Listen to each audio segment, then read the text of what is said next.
안녕하세요. 황금별입니다. 지금 미국 선물이 마이너스 5% 이상 급락을 하고 있는데요. 오늘도 만약 마오가 뜬다면 3일 연속 마이너스 5% 이상 주식이 폭락하는 건데요. 인플레이션으로 인해 나스닥이 30% 이상 폭락했던 2022년도 폭락장과 코로나 팬데믹 같은 단기 공포장에서도 이런 일은 본 적이 없고 미국 증시 역사상에서도 거의 드문 일 같습니다. 3일 만에 주가가 무려 20% 이상 급락을 하면서 투자자의 자산도 크게 줄어들 뿐 아니라 심리적인 타격감도 상당할 텐데요.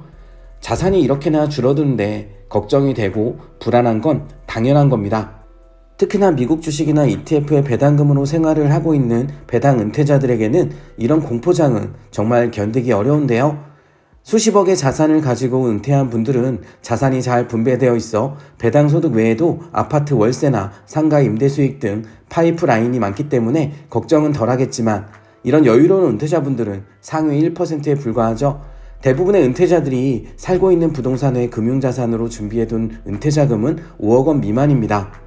직장생활하며 받은 급여와 투자해서 얻은 소득 그리고 퇴직금 등을 모아 5억 원을 투자해서 월 400만 원의 배당을 받고 있는 은퇴자 황금별의 경우 이런 시장의 공포스러운 폭락장이 찾아오면 투자금 5억 원은 3억 원이 되고 주가가 하락한 배당 ETF는 지급되는 배당금도 줄어들기 때문에 월 배당금이 400만 원이 아니라 200만 원으로 줄어들 수도 있습니다.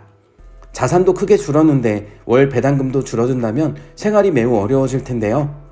따라서 은퇴 계획을 세우고 준비하고 실행할 때 여러 다양한 경우를 대비해 플랜 B와 플랜 C까지 준비를 철저히 해두셔야 합니다. 2020년 코로나 팬데믹과 2022년 인플레이션으로 인한 미국 연준의 급격한 금리 인상, 그리고 2025년 현재 미국 정부의 관세 전쟁까지 우리는 5년 동안 벌써 3번의 큰 폭락장을 경험했습니다. 과거와 달리 앞으로 미래는 이런 폭락장이 수시로 찾아올 가능성이 매우 큰데요.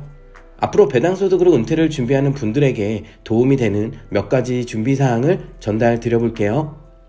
첫 번째는 은퇴자금을 주식, 채권, 현금으로 잘 배분해 두셔야 합니다.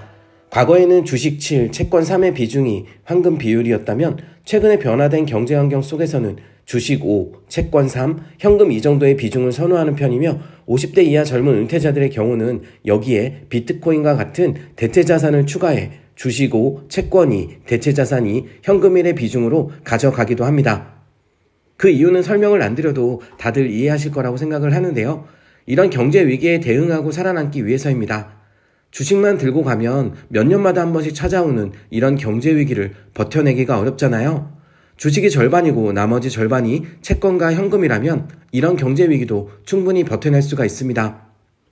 황금별은 보수적이고 방어적인 투자자이기 때문에 지난 2년의 상승장에서 현금 비중을 30%까지 늘렸는데요. 은퇴자금을 투자금으로 모두 사용하지 말고 이런 경제 위기를 대비해 항상 예비비로 20% 이상은 확보해 두는 것이 좋습니다. 원화가 아닌 달러라면 더욱 좋겠죠. 왜냐하면 경제 위기가 찾아오면 환율이 상승하기 때문에 달러로 보유를 한다면 환차익이라는 수익을 얻을 수가 있기 때문입니다. 두 번째는 주식과 채권에서 받는 배당금을 모두 생활비로 사용하지 말고 3분의 1 이상은 재투자를 하거나 달러 현금을 모아두는 것이 바람직합니다. 투자자가 사회에서 쌓은 경험과 가지고 있는 재능을 활용해 은퇴 후에도 부족한 소득을 보충할 수 있는 돈벌이를 찾아드는 것이 좋은데요. 희망퇴직 후 회사 동료분들 중에도 회사에서 쌓은 경험과 인맥을 살려 작은 사업을 시작한 분들, 글을 쓰는 작가가 된 분도 있고요. 저처럼 유튜버로 제2의 인생을 시작하는 분들도 있고 법인 택시나 배달 쪽 일을 하시는 분들도 있습니다. 어떤 일이건 본인에게 맞는 일거리를 찾아서 행복하게 새로운 인생을 설계하면 되죠. 회사를 다니며 월급을 받을 때도 매월 정기적으로 들어오는 배당금이 힘든 사회생활에서 위로가 되어 주었고 은퇴 이후 배당소득은 치열한 경쟁사회를 살아가는 데 있어 매우 큰 안정감을 가져다 줍니다. 마지막으로 세 번째는 배당소득으로 은퇴하기 위해 충분한 준비기간을 가져가는 것입니다. 최소 5년, 넉넉하게 10년이라는 준비기간을 확보해두고 여러 다양한 배당 ETF를 학습하고 직접 투자 경험을 쌓으며 나에게 맞는 최적의 ETF를 찾고 주식과 채권에 대한 이해와 학습을 통해 건강한 포트폴리오를 만들어가는 것입니다. 이런 시장의 위기를 반드시 겪어봐야 인내심이 강한 좋은 투자자로 성장할 수가 있습니다. 상승장에서는 누구나 돈을 벌지만 하락장에도 시장을 떠나지 않고 견딜 수 있는 투자자가 성공한 투자자가 될 수 있습니다. 그러기 위해서는 반드시 위기에 강한 건강한 포트폴리오가 필요합니다. 상승장에 좀 덜 먹더라도 하락장을 잘 방어하는 것이 중요합니다. 어제 일요일에 스타벅스에서 ETF에 관한 두 번째 책을 쓰고 있는데 옆에 테이블에서 젊은 커플의 걱정스러운 대화를 들었는데요. 결혼 준비를 하면서 신혼집 얻을 돈으로 미국 ETF에 투자를 한 것 같았습니다.